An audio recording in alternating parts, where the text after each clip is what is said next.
trying to keep some of this together so we can discuss it in a more convenient way.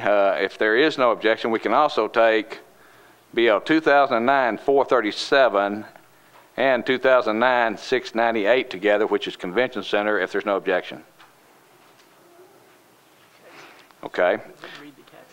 Yeah. On RS 2009-698 approves an intergovernmental agreement between the Metropolitan Government and the Metropolitan Development and Housing Agency for the pre-development activities associated with the proposed new convention center in downtown Nashville. BL 2009-437, sponsors Forcum, Garrett, and others, authorizes the Metro Development Housing Agency to acquire 15.87 acres of property by negation, I think that should be negotiation, or condemnation for the proposed new convention center project. Move approval. Second. Do we do the amendments at this time? Do what? Amendments on that? Let's go ahead and open it up for discussion. Okay. Okay, we just go ahead and we have some amendments we'll cover later, but we'll go ahead and open it up for discussion at this time. Councilman Maynard. Thank you, Mr. Chairman. My question is to Mr. Cooper. In reading your analysis, and we've been going back and forth and reading the opinion of the bond counsel, would you just give a brief explanation regarding your position that if we do approve of 698 but do not move forward with other legislation to actually build the convention center, what are the ramifications of that? And if you can explain specifically about the use of the property and the ability to continue to collect taxes, because I would like to hear that from you, because that is a point of contention that many of us are still trying to get our arms around.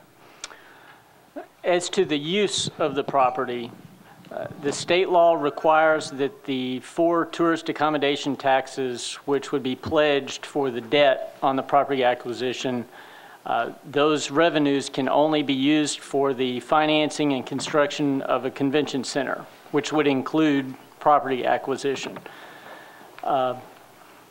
As long as that debt is outstanding that is backed by those tourist accommodation taxes, the property could not be used for another purpose, meaning you couldn't build a high school or a condo complex or something on it.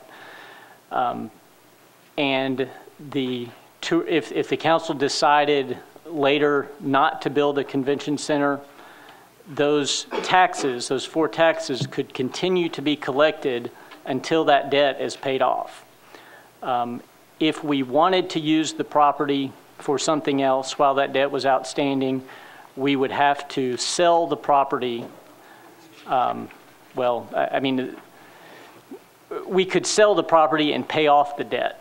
And then once the debt is paid off, could stop collecting the taxes.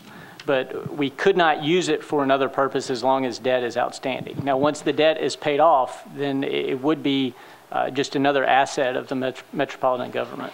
And my final question, Mr. Cooper, do you see any potential issues arising that if we as a body vote affirmatively not to move forward on the convention center, will that in any way then impact on our ability to continue to collect taxes that were given us authority to do so by the state for the sole purpose of building a convention center? No. I mean, the council, if this resolution is approved, is stating that it's for the benefit of the government, is in the best interest of the government that a new convention center be constructed, and that's the purpose for which this debt would be issued, or the indebtedness would be for. And it is bond counsel's opinion, and I agree, that once that purpose is stated and the debt is acquired, that purpose for which it is acquired cannot change. It will always be for a convention center. So we could continue to collect those taxes until that debt is paid off. And after the debt is paid off, then anyone who has any question about whether we could utilize the property after it's paid off, then we would be free to utilize that property in any manner that this council sees appropriate. Yes, sir. Thank you, Mr. Cooper. Councilman Garrett. Oh, thank you, Mr. Chairman. I just correct me if I'm wrong, John, would it be appropriate to let the council member, when and if the resolution passes, we want to, if whatever vote we want to take here on that, we're going to defer that, is that right?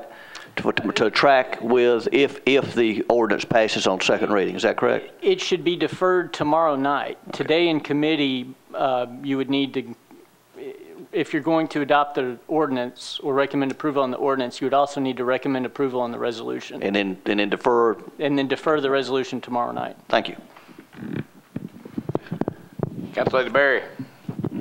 Thank you, Chair. I think this question is for Mr. Riebling. Mr. Riebling, can you be specific about what it is that this allows us to purchase?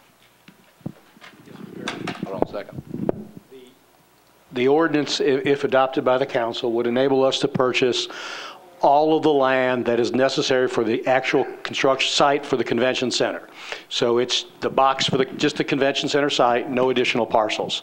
It would allow for the acquisition of that property, any relocation expenses for businesses that would be just moved because of the purchase, some utility work, and there's a fourth that I'm forgetting.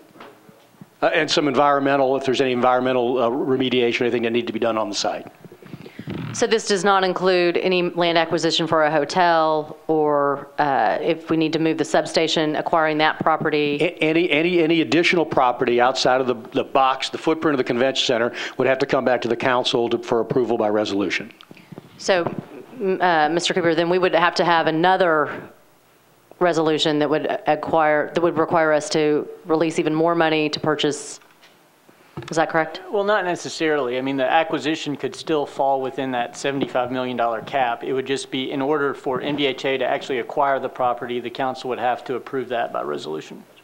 And do we think that the $75 million is actually going to cover just the land acquisition for the convention center, or is it going to cover beyond that? I think it'll cover some beyond that. I don't know about the hotel side per se, but that's probably going to be a separate financing that would have to be done at some time anyway. So I think that would not be part of this. Okay, thank you. Councilor Berry. Thank you, Chair. Thank you, Chair. A quick question, and this goes to my fellow council members' assertion that this vote today is a vote that is an affirmative for the ultimate convention center. And I just want to say that with my vote today, it's about moving this process along. It's very difficult for us to vote on a convention center without the whole picture. And we have pieces of it, and I appreciate that the pieces are falling into place, and I thank you for that. And I think that we need to continue to have the discussion about whether or not we're going to ultimately build a convention center. But I think we do need to move the process along, and I appreciate you being here today. Thank you.